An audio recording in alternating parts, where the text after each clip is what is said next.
Hello guys, today I want to talk about PHP 8 and ask you how many of you use PHP 8 and its syntax. According to packages statistics, PHP 8 is not the most popular version. PHP 7.4 has at the latest around 44, 45, around 50%, and PHP 8 is about 25% of all usage.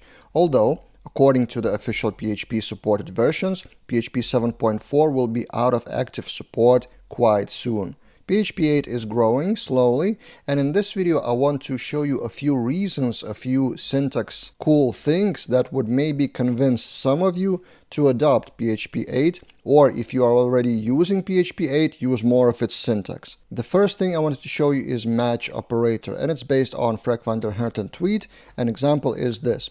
So to avoid if or switch statements like this one, you can use match operator. So this is the example before the match. A lot of if statements, it could be simplified into a switch case, but match is much shorter. And also if you have repeated variables for the same condition, James replied that it could be even comma separated, which makes it even shorter. So if you want to use match, it comes with PHP 8.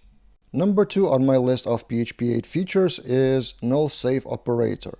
So instead of doing if statement for null value or using optional helper in Laravel, you can use this question mark. What it does is evaluating the left side of the expression, and if that comes to null, it doesn't even go to the right side, it just returns null for all of the expression, which means you will not get an error of relationships in Laravel, of property of non-object, for example, if you are referring to the object of relationship that doesn't exist anymore. Another example from another php.watch is customer get address get country. If that get address doesn't exist for whatever reason, it will not go to get country, it would just return null. So instead of those two, you can have it in one sentence. Again, PHP 8.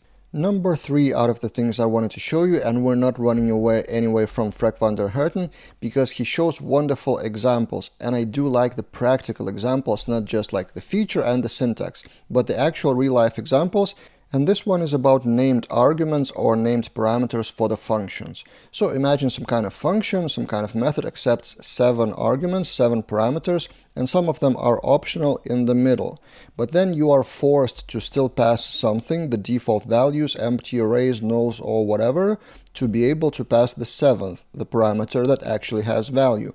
From PHP 8, you don't need to do that. You can just specify the name of the parameter, so URI, method, and content, and pass only those, and those empty arrays can be skipped as they would default to their default values. Again, PHP 8. Next thing is constructor property promotion, and you probably got used to this phase and to this name if you reach this stage of this video, so let's continue with Frank's examples. So imagine you have a class, you have a lot of public properties, and then you pass a lot of parameters to the constructor, and what you usually do inside of the constructor, this property is assigned to the parameter, right? So in PHP 8, you don't need to do that anymore, because as example on the right shows, and see how much it is shorter. Of course, it's quite an extreme example because that many properties and that many parameters is questionable in my opinion, but still you can avoid this assignments, which seemed pretty pointless to me, to be honest, even historically as I was using them. So this is much shorter. It's called constructor property promotion, and again comes with PHP 8. And finally, thing number 5 I wanted to show here, and in this case that was the first time I didn't find a tweet by Frank van der Herten, but I found an article by his teammate Brent, who also works at Spotty, and he has written a lot about the newest PHP versions, including PHP 8.1, which is coming soon, and in one of his articles about, let's scroll up, what's new in PHP 8, the first on the list is union types. So historically PHP is like dynamic type language for variables, and there are cases that you can pass various types of data into the function, and before PHP 8 you probably wouldn't even specify the type because it could be array or object or whatever.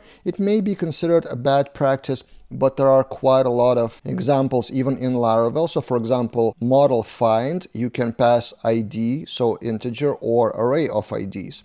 So with those examples, you can now specify the type inside the function, both in the argument and in the return, and also you can do it with null, so nullable, by providing this null or just question mark. So this is called union types. And also there was a new thing in PHP 8 from the same article. I don't really approve that and I've never really used that, but if you do need to specify some type but you are not sure which one it would be, there's a mixed type. Even Brent in his article calls it a necessary evil.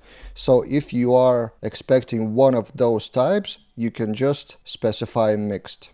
So these were 5 things about PHP 8 syntax I wanted to show, and if you are still not convinced and if you are still on PHP 7.x, if you want to use Laravel 9 in 2022, it's coming in January, it will require PHP 8. So this is an article and I will link all of those and tweets and this article in the description below so you can read. So kinsta.com provided a list of upcoming features of Laravel 9 and number 1 in the list is minimum PHP requirement.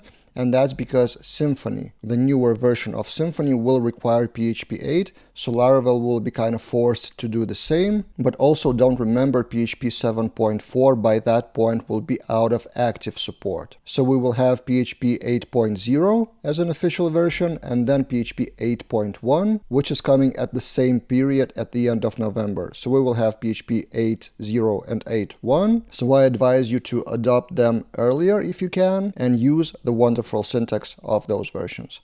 What do you think? Are you still on PHP 7? And if you have jumped from 7 to 8, was it hard? Give the advice to other developers who hasn't done so. And finally, if you want to follow the news about Laravel and PHP, I have a weekly newsletter I send every Thursday to like 6,000 people at the moment.